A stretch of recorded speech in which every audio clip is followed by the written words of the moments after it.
Sam's mother died. Not his mother, his stepmother. She raised him since he was 10 years old. At first, Sam hated her because she came to their house 3 months after his mother's death. How Sam cried then, begging his father to send her away, accusing her of betrayal. But his father only lowered his eyes and sighed heavily. "Son, we need a woman in the house." He tried to convince 10-year-old Sam to cook, to do the laundry. "How can we do without a woman's hand? And you need a mother's care." "She's not my mother," Sam shouted. "My mom's dead. But son, that's life. That's what happens. Yeah, I can't do it alone. You're a traitor. You never loved your mom to do this. I hate you." Sam ran out of the house and sobbed in the woodpile, remembering his mom. Kind, sweet, beautiful. She was light and airy like a princess. She worked at the club, sang so well at concerts that everyone swooned, and Sam was proud. It was his mom. And then she left for advanced training in the city, as Dad said, and never came back. A month later, a closed coffin was brought to the village. Dad said that it should not be opened because in the accident in which Mom died, her body was badly burned. The boy listened to his father and was cold with horror. How could his mother be ugly? It was painful not to see his mother's face at the funeral. But what to do? Sam only stroked the coffin lid, saying goodbye, and cried, and then his father brought this Anna. The boy was furious. A stranger's aunt would touch his mom's things, run the kitchen, live in their house. Is that normal? Realizing that his father could not change his mind, the boy began to take revenge, first of all on Anna for daring to take his mother's place, and he tried to get back at his father for his betrayal of his mom's memory. Sam was rude on purpose, knocked over the food Anna cooked, turned up the music loud, knowing that the stepmother had a headache. He also brought mice into the house, which Anna was terrified of. He would put a mouse in a bucket or just let it out in the room. How much he liked it that this aunt squeals like a mad woman when she sees a rodent. Anna didn't complain about Sam, and the boy tried to do all his pranks when his father was at work. But one day he caught him, just during another act of vengeance. Sam then in the yard diligently smeared with mud the snow-white laundry, which Anna had just hung up to dry on a rope. How his father had screamed then, grabbed Sam, pulled out his belt. He had never hit his son before, but here he couldn't stand it and just swung as.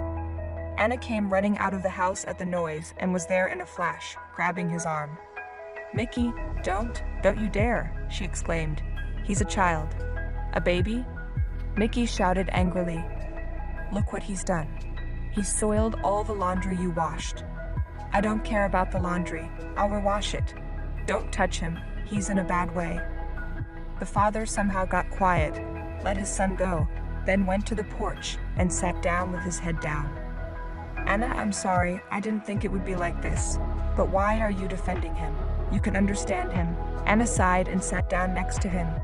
"I don't know how I would have reacted at the age of 10 if my father had brought a strange aunt into the house." "Calm down. Everything will be fine. I'll talk to him, but I don't know how. I've explained everything. It's useless. Everything will get better," Anna replied. Sam was sitting in his barn, watching the adults through a crack in the wall and hearing their conversation. He was so surprised that his stepmother had stood up for him, and for the first time he thought, maybe we shouldn't make fun of her like that. Sam stopped openly hurting his stepmother, just tolerated her in the house, tried not to talk to her as if she didn't exist. And Anna pretended that everything was normal. His father occasionally flared up, shouting at his son that he was ungrateful, that he didn't appreciate her care, but Sam only pouted. And in winter Sam fell seriously ill. Fever under 40, delirium, brokenness in the whole body. The local paramedic just gave him a shot and left. "If it gets worse, call an ambulance." And so the whole night Anna was on duty at Sam's bedside. She wiped him, gave him something to drink, covered him with a warm blanket when the boy was freezing and vice versa, threw a light sheet over him when it was unbearably hot. "My little one, my good one," Anna whispered, stroking Sam's sleepy head. "Where did you catch such a cold? Get well," she whispered some more. Sam realized through his slumber that she was whispering a prayer. In the morning he felt better. Anna was still there, and she fed him broth and gave him cranberry morsels. Mickey came in from work. "How are you?" he asked. "Better." Anna smiled tiredly. "You go, I'll sit with him."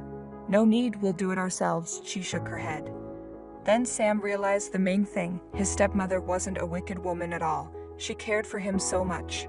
From that time on, the relationship between the two of them began to mend. Sam no longer sought to harm Anna in any way, and even helped around the house. He did not feel any special love for her. It was just a polite communication. It was only over the years that Sam became more gentle with his stepmother. They could even talk about things together, laugh, but Sam never thought of her as a mom. He even called her Aunt Anna for the rest of his life. Time passed. Sam graduated from high school, went to the city to study. His father and Aunt Anna sometimes came to visit him, bringing him groceries. Sam went to them on holidays, and when he thought about getting married, the first people he introduced his girlfriend to were his father and stepmother. Katie took a great liking to them. The shy girl quickly hit it off. "That's a nice mom you have," she said when they were on their way back to town. "She's a stepmother," Sam blurted out. "She loves you like a mom," Katie replied. "Sam, it's not every mother who cares for her son like that. But Anne had prepared a lot of things for us before we got here. She was so happy to see you." "I understand," Sam nodded, "and I'm very grateful to her, but you see, I haven't forgotten my mother, and I can't betray her. I'm very happy for my father that he met a good woman. I'm grateful to Aunt Anna that she raised me like a native son, but I had another mom." Katie just sighed. Maybe Sam was right about something. A year later, a son was born to Kathy and Sam. Anna and Mickey often came over to see their grandson. Anna was so happy. She's a grandmother. The thing is, she couldn't have children, but God had mercy on her and sent her a son, and now a grandson. But she didn't resent Sam's aloofness. Children are different. She just had a son. And then Anna got sick. Sam found out about it by accident when Mickey and his wife went to the regional hospital. Sam rushed there worried. "Mother has cancer," whispered the graying father. "They haven't told her yet, but the doctors explained everything to me. 6 months at the most." "How can that be?" Sam cried out. "It can't be. I will find the best doctors. Aunt Anna, they will definitely cure." He almost said mom, but still corrected himself. Yes, she was basically a mom to him, but some childish stubbornness prevented him from saying the main words. He found other doctors, but they didn't help. Anna died in the fall. Sam, having learned of the trouble, immediately rushed with his wife and young son to his native village. Leaving Katie and Jack with his father, he took care of all the funeral arrangements. Anna's coffin was brought from the morgue and placed in the house. It was frightening to look at Mickey. He seemed to lie down beside her. And only his daughter-in-law and the neighbors who came to visit helped him not to drown in grief. Mickey had a request: to bury Anna next to his first wife, Masha, and leave room for him there. Sam agreed. It was the right thing to do. Anna didn't take her father away from the family. It just happened that way. At the cemetery, Sam showed the diggers where to work and rushed to the canteen to make arrangements for tomorrow's wake. Then he went to the district center to buy groceries, funeral paraphernalia. What else was needed? After that, I decided to look at the cemetery, to check the work of the diggers. The men were working expertly, methodically throwing out the earth, talking. It was just a regular job for them. "Harry, I told you we should have dug a little to the left," came the voice of one of the men. "It's too close to the old grave." "All right, you just be careful," Harry said, and then he heard the first one cursing. It turned out that he had hit an old grave. The earth had crumbled and the old coffin was exposed. "Don't worry," Harry advised, "it won't hurt. We'll bury it properly tomorrow." Sam was standing nearby, and he was bursting with indignation. It turns out that they had hit the coffin where Mom was resting. "They're crooked, but what's the big deal? Let them finish it as it is." Alex's worker tried to fix the problem by shoveling the earth in the hole towards the coffin. The shovel hit the coffin and a piece of it fell out at the digger's feet.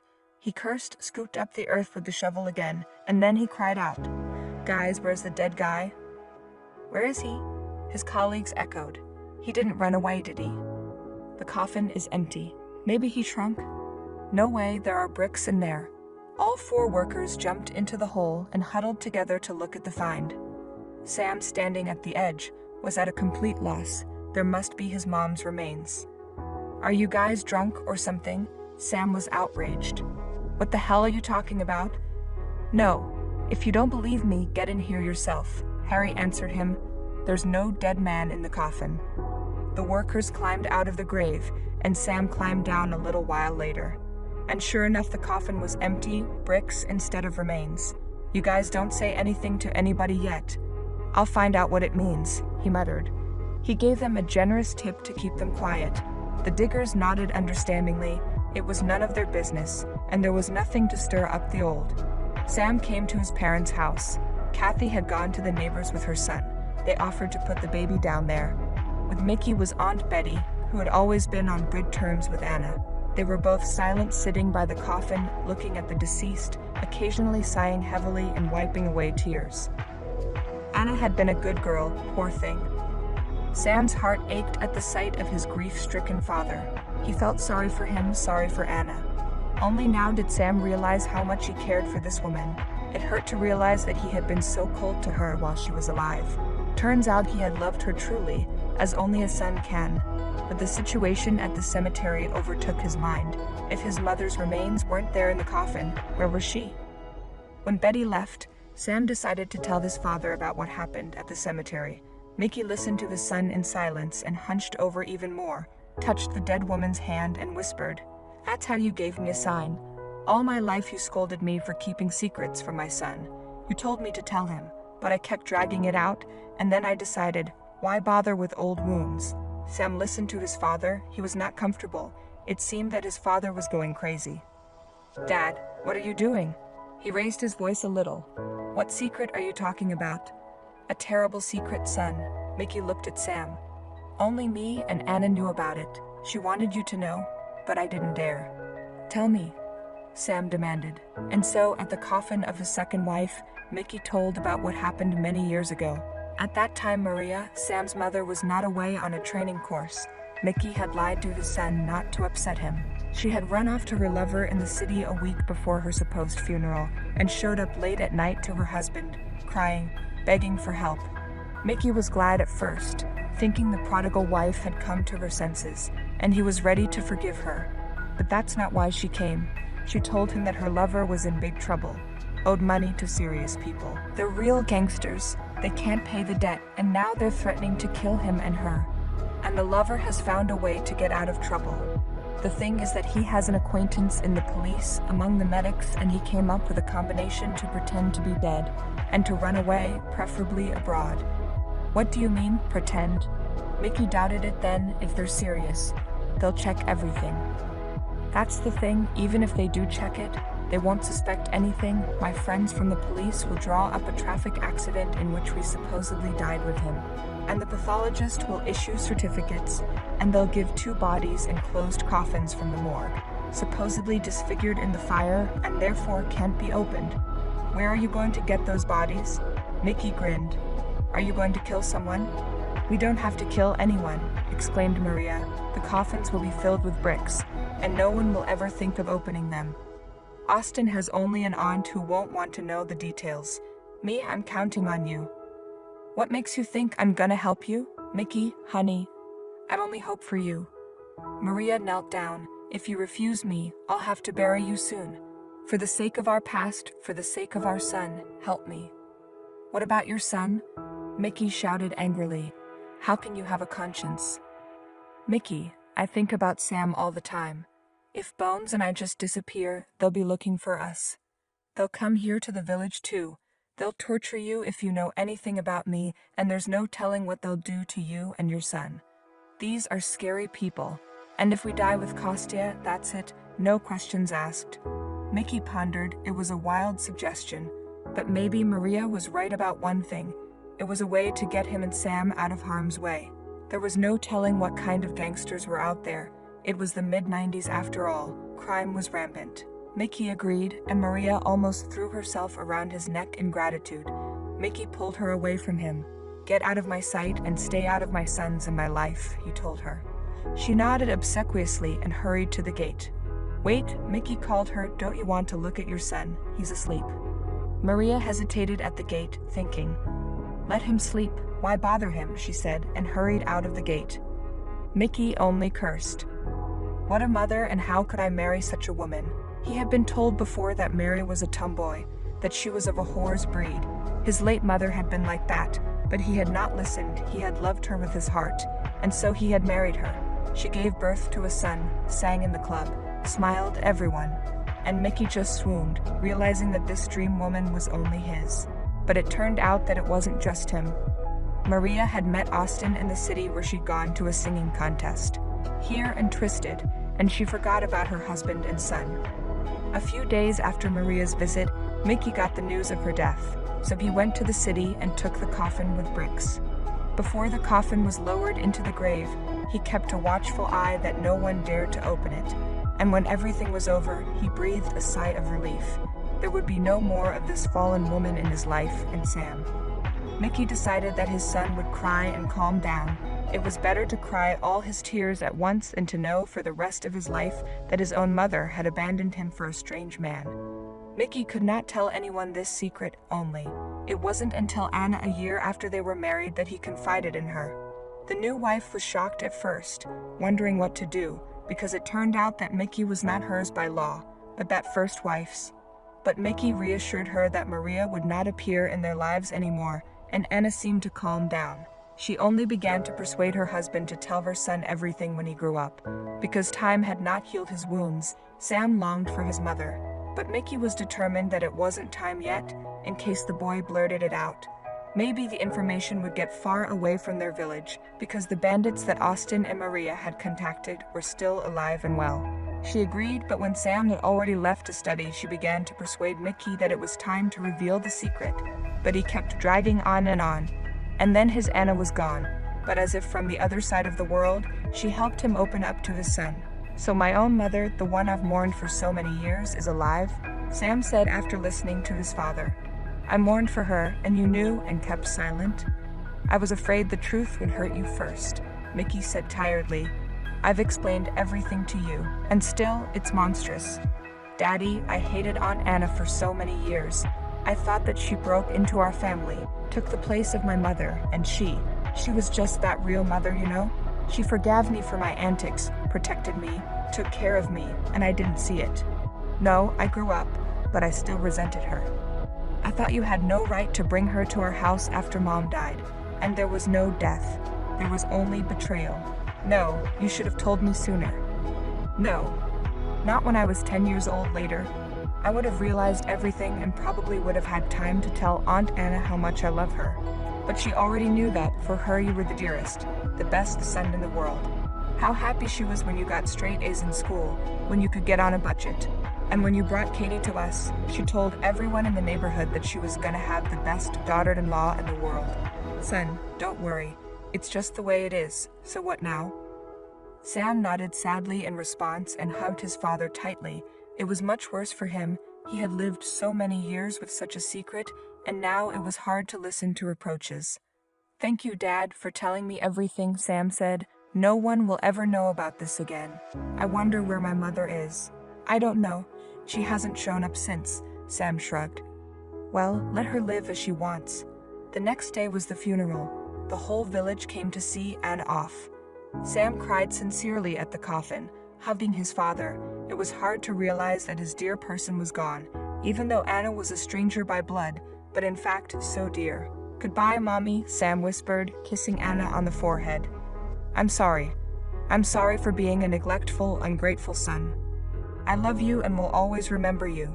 When they were lowering the coffin into the grave in the cemetery, suddenly there was a crane's cry. A flock of cranes was flying across the sky toward the south. Suddenly, one of the cranes separated from its relatives and flew low and low over the cemetery, crying something pitifully, and then sharply soared up. All people froze from such a miracle. "It was Anna saying goodbye to us," Betty whispered to her son and her husband. Sam looked up and his lips whispered, "Goodbye, Mommy. Thank you for everything." That's how the story ended. No one ever found out that Mickey's first wife's grave was actually empty. The men who dug the grave kept their word and did not tell anyone anything. Maybe they just had their own interest. And what if they forced to open the old grave for free? Do they need it? Time passed, the pain subsided. Sam went to town with his wife and kid. He asked his father to come with him, but Mickey said firmly that he wasn't going anywhere near his Anna, and he was going to die here. Sam now goes to his father's vacation every summer, and he visits the local cemetery to visit the grave of Anna's mother. He even ordered a monument with this inscription: "The best wife and mother in the world, rest in peace." And it's not a problem that the village people whisper why the son of his mother did not build a monument and stands an ordinary iron cross, but Sam does not think it necessary to justify himself to anyone. He and his father have a secret, and no one needs to know anything.